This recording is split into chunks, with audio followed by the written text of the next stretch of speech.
लड़ाई को छिड़े 11वां दिन है और नाज़रीन आज मुंह तोड़ जवाब दिया है सऊदी अरब ने अमेरिका को ईरान के लिए। यह आज की सबसे बड़ी खबर है। यानी हालात बदल गए, जज्बात बदल गए। अरब अमेरिका से पीछे हटता हुआ नजर आ रहा है, वर्ल्ड ऑर्डर तब्दील होता हुआ नजर आ रहा है। और पहली बार सऊदीज की जानिब से जो पूरी जिंदगी डिपेंडेंट ही अमेरिका कह रहे हैं, उन्होंने मुंह तोड़ जवाब दिया। किस मुल्क के लिए? अपने सबसे पुराने राइवल मुल्क के लिए, ईरान के लिए। हैरान कुल और बहुत बड़ी तब्दीली नाज़रीन इस वक्त हमारे खत्ते में आ रही है। ये क्या कहानी है, इसकी पूरी तफसील मैं आपके सामने रखूंगा। इसके अलावा स्ट्रेट ऑफ हार्मुज के अंदर कुछ मच्छर कश्तियां हैं जिन्होंने अमेरिका के सबसे बड़े बहरी बेड़े को नकारा कर दिया है। आप सही सुन लें, अमेरिका का सबसे बड़ा बहरी बेड़ा ईरान की मच्छर कश्तियों ने नकारा कर दिया है। ये क्या कहानी है और ये मच्छर कश्तियां कैसे स्ट्रेट ऑफ हार्मुज के अंदर इसको एंटर ही नहीं होने दे रही, सबसे बड़े बहरी बेड़े को, और किस तरह से जो अमेरिकी नेवी है वो पीछे पीछे चल रही है, पीछे पीछे चल रही है। यानी कि वो खुलवा ही नहीं पा रहे स्ट्रेट ऑफ हार्मुज को। ये मच्छर कश्तियां क्या हैं और ये क्या कर रही हैं इसके ऊपर। और ईरान के दो मिसाइल नसर और कौसर, ईरान के दो मिसाइल नसर और कौसर जो कि गेम चेंजर साबित हुए हैं। आपने इससे पहले खैबर शिकन, फतेह टू, खरमशाह और इस तरह के जो ईरानी मिसाइल हैं जो इस वक्त बहुत बड़ी प्रोफाइल के साथ हैं, उनकी खबरें तो सुनी है। मैं आपको नसर और कौसर के बारे में बताऊंगा कि ये मिसाइल किस तरह से पूरे के पूरा नक्शा तब्दील कर रहे हैं। इसके ऊपर भी कुछ चीजें आपके सामने रखेंगे। और नाज़रीन बात करेंगे पाकिस्तानी मिसाइलों के बारे में भी। पाकिस्तानी मिसाइल भी जो है वो शदीद खतरे में है, उनके ऊपर भी हमले जारी हैं। आप सही सुन रहे हैं, Pakistani missile programme long range missiles किस तरह से जो है ना वो इस वक्त कड़ी निगरानी के अंदर है और खतरे के अंदर है। ये क्या कहानी है, इसके ऊपर भी कुछ चीजें। और अफगानिस्तान के मामले पर इंडिया और पाकिस्तान आमने सामने आए हैं, ये भी तो खबरें काफी सारी। आपसे दरखास्त है चैनल सब्सक्राइब जरूर कीजिए, घंटी का बटन भी साथ दबाइए ताकि हमारी खबरें आपको टाइमली मिले। और इसके साथ साथ अगर आप ये समझते हैं कि हम सही काम कर रहे हैं तो ज्यादा शेयर कीजिए। इस पूरी लड़ाई को आपके ख्याल में, ईरान अमेरिका की लड़ाई को, नाज़रीन एक सवाल का जवाब आपने देना है। व्हाट डू यू थिंक, अब तक इस पूरी लड़ाई को कौन जीता है, ईरान या अमेरिका? ये कमेंट सेक्शन में मुझे बताइए ताकि पता चले कि आप इस पूरी डेवलपमेंट से क्या समझते हैं कि कौन इस लड़ाई को जीता हुआ नजर आ रहा है, ईरान या अमेरिका। आप मुझे कमेंट सेक्शन में बता सकते हैं। सबसे पहले नाज़रीन मैं बीबीसी उर्दू की आज की सबसे बड़ी खबर रख रहा हूं। मैंने कल भी आपको इस बारे में थोड़ा सा बताया था, लेकिन आज उसके अंदर बड़ी डेवलपमेंट हुई है। अमेरिकी एक सेनेटर है लिंडसे ग्राहम, उन्होंने ये तनकीद की है कि भाई सऊदी अरब जो है वो जंग में शामिल नहीं हो रहा। हम बिलियंस ऑफ डॉलर्स क्यों लगाएं एक ऐसे मुल्क के लिए जो कि खुद अपनी फौज को इस्तेमाल ही नहीं करना चाहता। और ईरान वाले मामले के ऊपर जो सऊदी है वो सामने ही नहीं आ रहे। अब ये बड़ा हैरानकुन है, दुनिया पहली दफा दे रही है ईरान, यानी क्या सऊदी ईरान की साइड ले रहे हैं। यानी अमेरिका ये चाहता है कि जंग में, और कहते हैं ना ना ना भाई हमने नहीं लड़ना। तो नाज़रीन मजे की बात यह है कि देखिए वो ईरान की साइड नहीं ले रहे हैं, लेकिन वो अपनी सलामती की बात कर रहे हैं। वो ये देखते हैं कि भाई इस पूरे मामले में क्या राइट है क्या रॉन्ग है। अमेरिकी कह रहे हैं कि भाई उधर दूसरा वो छोटे मुल्क की आप फजाई हदूद के लिए यानी दिलो जान एक कर देते हैं, वहां पर आप उनकी हिफाजत के लिए, और हम जो billions and billions of dollars उनको आप डॉलर्स देते हैं, हमसे आप डॉलर्स लेते हैं, इसके बावजूद आप हमारी हिफाजत नहीं कर पाए। आप ये बात सुनिए ना, खबर सुनिए ताकि आपको अंदाजा होगा। ये मैं बीबीसी उर्दू की खबर पढ़ रहा हूं, कुछ चीजें जिससे आपको अंदाजा होगा कि अंदर खाते चल क्या रहा है। मुतनाज़िर बयानात के लिए मशहूर अमेरिकी सेनेटर लिंडसे ग्राहम ने मशरक़ वस्ता में जारी कशीदगी के तनाजुर में सऊदी अरब पर सख्त तनकीद करते हुए सवाल किया है कि अगर रियाज ईरान के खिलाफ जंग में अमली तौर पर शरीक होने के लिए तैयार नहीं, तो फिर अमेरिका को इसके साथ दफाई मुआहिदा क्यों करना चाहिए। सेनेटर ग्राहम ने यह भी कहा कि जब अमेरिका खित्ते में ईरान के खिलाफ कार्रवाइयों पर अरबों डॉलर खर्च कर रहा है और अमेरिकी शहरी भी उसकी तनाज़े की भेंट चढ़ रहे हैं, तो फिर यह समझना मुश्किल है कि सऊदी अरब जैसे अमेरिका का करीबी इत्तेहादी समझा जाता है बरह रास्त फौजी कार्रवाई में शामिल होने से गुरेज क्यों कर रहा है। अब ये मोटी सी बात की है लिंडसे ग्राहम ने। इसके जवाब में नाज़रीन कुछ बड़ी बड़ी चीजें हो रही हैं। वो क्या हो रही है नाज़रीन, उसके उसके उसके जवाब में सऊदी बोल रहे हैं। अब सऊद बिन सलमान अल दूसरी न्यूयॉर्क में सऊदी अरब के अक़वाम मुत्तहिदा मिशन में अत्ताशी है। सऊद बिन सलमान, अब वो क्या कहते हैं, उन्होंने एक्स पर लिखा कि बैनुल-अक़वामी मामलात में शराकतदारी मुश्तरका जिम्मेदारी और एहतराम पर कायम होती है। बादशाहत शराकतदारों को तनख्वाह नहीं छोड़ती और ना ही अपनी जिम्मेदारियों से पीछे हटती है, लेकिन शराकतदारी बाहमी होती है, दोनों तरफ से होती है।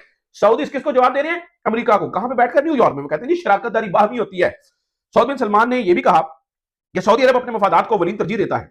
यह कोई मातहत रियासत नहीं बल्कि खुद मुख्तार ताकत और अरब और सलामती की दुनिया की रहनुमा मुमलिकत है।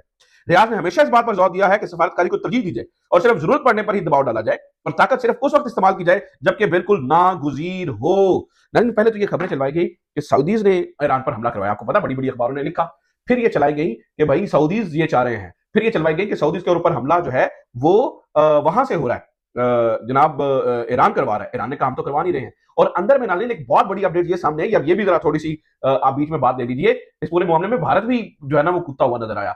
कूदता हुआ इस तरह से नजर आया कि कल एक अरब ममालिक से एक भारतीय इंजीनियर गिरफ्तार हुआ है जो कि मोसाद के लिए काम कर रहा था। वो अब खबरें सामने इसी तरह से आपको याद होगा तो अरामको के ऊपर हमला करने के लिए भी कुछ दो एजेंट ऐसे ही पकड़े गए थे, जासूस। और फिर इसी तरह से एक और जगह से भी इसी तरह से कुवैत वगैरह से भी इस तरह से कुछ जासूस पकड़े गए। तो इस जो अभी इंजीनियर पकड़ा गया है वो तो भारतीय, उसकी तो नेशनैलिटी भी सामने आ गई। तो ऐन मुमकिन है कि वो उनका ताल्लुक भी कुछ इसी तरह के मुल्क से होगा। ऐन मुमकिन है किसी मुल्क से हो जिनका अभी बंदा पकड़ा गया है, तो वो भी इस बारे में आ रहे हैं। तो ईरान यानी जो अरब ममालिक है वो पहली बार आंखें खोल के देख रहे हैं भाई हमारे साथ गेम पे क्या पार्टी है, हमारे साथ यानी ड्रामेबाजी क्या करने की कोशिश की जा रही है। सिर्फ यही पर नहीं, एक और सऊदी सारिफ है। अब सऊदी कैसे जवाब दे रहे हैं अमेरिका को? उनका नाम है अबू दांती माजिदुल हैरबी। उन्होंने लिंडसे ग्राहम की ट्वीट के जवाब में लिखा है, ऐसा इसलिए है कि उन्होंने इन्हें यानी सऊदी अरब अमेरिकी पुष्पनाही पर बिल्कुल भरोसा नहीं करना चाहिए। ये आपकी जंग है, हमारी नहीं है। आपने खलीज के ममालिक से मशवरा किए बगैर ये तनाजा शुरू किया है, हालांकि आप बाखूबी जानते थे कि सबसे ज्यादा रद्द-ए-अमल इन्हीं खलीजी ममालिक को सहना पड़ेगा। उन्होंने लिखा कि अमेरिका इजराइल की फिजाई हदूद की हिफाजत के लिए जान की बाजी लगा देता है, लेकिन खलीज ममालिक को बिल्कुल तनहा छोड़ दिया। आप ये खित्ता अमेरिका पर भरोसा क्यों करे? 2019 के अरामको हमलों के बाद भी आपने कुछ नहीं किया और सबने देखा कि अमेरिका ने कुर्दों को मुकम्मल तौर पर धोखा दिया। आपने कुर्द को भी धोखा दिया और आप फिर से आप कुर्दों के साथ यानी कि कहने का मतलब यह है कि सऊदी से जवाब आ रहा है। आपने कभी सोचा था? अब एक मिनट के लिए सोच के देखिए, जीसीसी पूरे मामले में सऊदीया ट्रस्ट डेफिसिट के बाद अब थोड़ा सा पीछे हटेगा। जो ही ये गर्द थमेगी, चीजें ठीक होंगी, तो सऊदी मजीद चीजें देखेंगे। उन्हें पहली बार अंदाजा हुआ है, जंग तो पहली बार हुई है ना इतने लंबे अरसे के बाद, जहां पर वो भी इन्वॉल्व हुए, उनके ऊपर भी हमले हुए और ये सारी चीजें हुई। तो अब सऊदीज देखेंगे कि यार हमने क्या करना है और एक नया वर्ल्ड ऑर्डर नाज़रीन दिखेगा कि एक बनता हुआ नजर आएगा, चीजें तब्दील होती हुई नजर आएंगी। तो ये रहा सऊदी के हवाले से मामला। अब आ जाते हैं दूसरा स्टेट ऑफ हार्मूज वाले मामले के ऊपर। वहां पर भी जो है वो नाज़रीन कुछ बड़ी चीजें चल रही है। स्टेट ऑफ हार्मूज के अंदर नाज़रीन अमेरिका बुरी तरह से फंसता हुआ नजर आ रहा है। वो इस तरह से कि स्टेट ऑफ हार्मूज खुलेगी नहीं जब तक अमेरिका को अपनी नेवी को स्टेट ऑफ हार्मूज में नहीं तैनात करना पड़ेगा। और स्टेट ऑफ हार्मूज में अगर अमेरिका अपनी नेवी तैनात कर देता है परमानेंटली, तो उसका खर्चा, उसकी चीजें और उसके बाद ईरान के हमले का खदशा किसी भी टाइम पर यानी कि कहीं से भी जो है ना वो हमला हो सकता है। आप ये कह सकते हैं कि भाई ईरान की इतनी बड़ी कौन सी ताकत है जिससे जो है ना वो अमेरिका को खतरा हो? ऑब्वियसली अमेरिका जो है वो बहुत तगड़ा है, उसकी नेवी बहुत तगड़ी है। तो स्टेट ऑफ हार्मूज के अंदर अगर अमेरिका अपनी नेवी उतार दे तो स्टेट ऑफ हार्मूज को भी खुलवाया जा सकता है और ईरान के सर के ऊपर भी बैठा जा सकता है और स्टेट ऑफ हार्मूज में हमेशा कब्जा भी बनाया जा सकता है। लेकिन यहां पर नाज़रीन दो प्रॉब्लम है। पहली बात यह है कि आप अपनी नेवी को मुस्तकिल यहां पर तैनात करते हैं तो खर्चा बहुत ज्यादा है। दूसरी बात यह है कि यहां पर ईरान इनको अपनी नेवी तैनात करने नहीं देगा। स्टेट ऑफ हार्मूज के अंदर नेवी तैनात करना ऑब्वियसली मौत को मासी कहना। कैसे? देखिए, इसमें कोई शक नहीं है कि अमेरिका के पास बहुत बड़े बड़े बहरी बेड़े हैं, लेकिन ईरान ने इनका तोड़ बहुत ही जबरदस्त निकाला है। मैं मिसाल दीजिए, यानी कि ईरान ने देखिए ना पिछले कुछ अर्से में काम करके ना तो बड़े बड़े हथियारों का छोटे हथियारों से तोड़ निकाला है। जैसे कि आपने शाहिद ड्रोन देखा, यानी बड़े बड़े पैट्रियट मिसाइल, थार्ड मिसाइल, यानी सबको एक छोटे से शाहिद ड्रोन यानी 10,000 20,000 डॉलर के शाहिद ड्रोन ने तबाह बर्बाद करके रख दिया। यानी कि आप देखिए ना बिल्कुल नकारा कर दिया। यानी 2,000 से ज्यादा मिसल वहां पर जो है ना उनको पेट्रियट मिसल चलाने पड़ गए सिर्फ शाहिद ड्रोन की वजह से। और एयर कमांडर खालिद चिश्ती ने यह बताया कि ईरान के पास ऐसे 80,000 के करीब जो है वो शाहिद ड्रोन पड़े हैं। इतनी बड़ी तादाद में उन्होंने शाहिद ड्रोन्स को जो है वो तैयार किया। अब इसी तरह से इन्होंने बड़े बड़े अमेरिकी बहरी बेड़ों का हल निकाला है छोटे छोटे मॉस्किटो फ्लीट से। अब ये मॉस्किटो फ्लीट क्या है, जरा ये खबर सुनिए। US navy's precision gulf showdown, Trump's carrier armada faces Iran mosquito fleet as a strait of Hormuz power balance teeters. अब ये मॉस्किटो फ्लीट क्या है नाज़रीन? ये है जैसे कि इसके नाम से जाहिर है मच्छर कश्तियां। अब ऐसा नहीं समझिए कि छोटी छोटी मच्छर कश्तियां, नहीं, इनका नाम मच्छर कश्तियां इसलिए है, ये छोटी कश्तियां हैं और ये बहुत स्पीड से जो है वो किसी भी बड़े टारगेट की तरफ जाती हैं। और इनके अंदर खासियत ये है कि ये छोटी कश्तियां जो है वो अंदर से मिसाइल को फायर कर सकती है।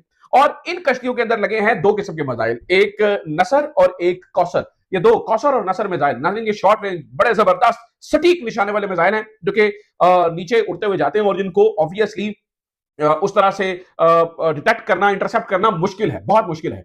और ये एक बड़े बहरी बेड़े को छोटी सी जो है वो कश्ती नुकसान दे सकती है। ईरान के पास मॉस्किटो फ्लीट के अंदर तकरीबन 1500 ये छोटी कश्तियां हैं, यानी कि 1500 के करीब जो है वो मिसाइल लॉन्चर्स हैं जो कि घूम रहे हैं और जो मूव कर रहे हैं, जो मूव करते हैं। और मिसाल लीजिए कि अगर जिस तरह से शाहिद ड्रोन्स ने किया काम, इसी तरह से अब इन 1500 में से मिसाल लें कुछ 100 कश्ती के मिसाइल भी लग जाते हैं, हिट कर जाते हैं, तो आप यूं समझिए कि कितनी बड़ी तबाही और बर्बादी हो सकती है। लिहाजा इसीलिए आज तकरीबन हफ्ता हो गया है स्टेट ऑफ हार्मूज के ऊपर ईरान का राज है। स्टेट ऑफ हार्मूज में से एक वेसल भी नहीं गुजर पा रही है, एक कश्ती भी नहीं गुजर पा रही है, निकलने नहीं दे रहे हैं वो। और ये जो 32 किलोमीटर का यानी ये चौड़ाई वाला एक इलाका है, इस 32 किलोमीटर के ऊपर ईरान जो है वो अपना कब्जा जमाए बैठा है और वो बिल्कुल किसी भी जहाज को यहां से गुजरने की इजाजत ही नहीं दे रहा है। बल्कि आज उन्होंने कहा है कि हाँ ठीक है, हम जहाजों को गुजरने देंगे, दो शर्तें हैं। एक, वहां से जनाब आपको उस जहाज को गुजरने देंगे जो अपने मुल्क से अमेरिकन और इसराइली एम्बेसडर को निकाल देगा, हम उसके जहाज को स्टेट ऑफ हार्मूज से गुजरने देंगे, अदरवाइज किसी के जहाज को भी स्टेट ऑफ हार्मूज से गुजरने नहीं दिया जाएगा। This is something very very strange. देखिए कितनी बड़ी बहरी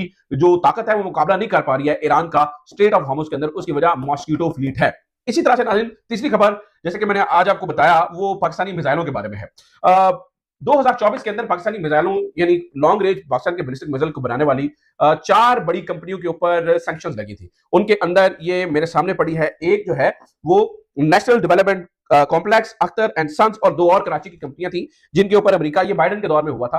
अब एक बार फिर से जब ये सारी कहानी चल रही है और रीजनल खतरात की बात की जा रही है, तो कहीं से पाकिस्तानी मिसाइलों के यानी लॉन्ग रेंज बैलिस्टिक मिसाइल्स के प्रोग्राम के ऊपर भी यानी आवाजें उठ रही हैं और कुछ लोग खास तौर पर ये आवाज उठा रहे हैं कि इनके ऊपर मजीद पाबंदियां लगाई जाए, क्योंकि ऑलरेडी ईरान, हालांकि अब देखिए ईरान कहां पर पाकिस्तान के मामला वेस्ट कितने अच्छे हैं, चीजें कितनी अच्छी हैं, लेकिन आपने ये देखना होता है ऑब्वियसली हर बंदा जो है वो अपने इंटरेस्ट को देखता है। तो एक बार फिर से पाकिस्तानी मिसाइल यानी कि लॉन्ग रेंज मिसाइल बनाने वाली कंपनियों के ऊपर या असिस्टेंस या उनकी सिर्फ शक के ऊपर ही नाज़िम खतरात के बादल मंडला रहे हैं, क्योंकि अचानक एक बार फिर से आवाजें उठ रही हैं कि इसका भी सोचा जाए रीजन के अंदर जो है ना, क्योंकि इनको लॉन्ग रेंज बैलिस्टिक मिसाइल की क्या जरूरत है, पाकिस्तान को क्या जरूरत है इतने लंबे लंबे रेंज वाले मिसाइलों की। तो ये कहानी है। बहरहाल इस वक्त नाज़िम कोशिश की जा रही है कि यानी इस कॉन्फ्लिक्ट से निकला जाए, लेकिन उस कॉन्फ्लिक्ट से निकलते अब ये देखिएगा वर्ल्ड ऑर्डर तब्दील हो जाएगा, चीजें तब्दील होंगी, अभी फौरी नहीं होंगी, तो आइंदा आने वाले दिनों के अंदर माफ कीजिएगा हम देखेंगे कि चीजें मुख्तलिफ होती हुई आपको नजर आएंगी, रंग बिरंगी होती हुई नजर आएंगी।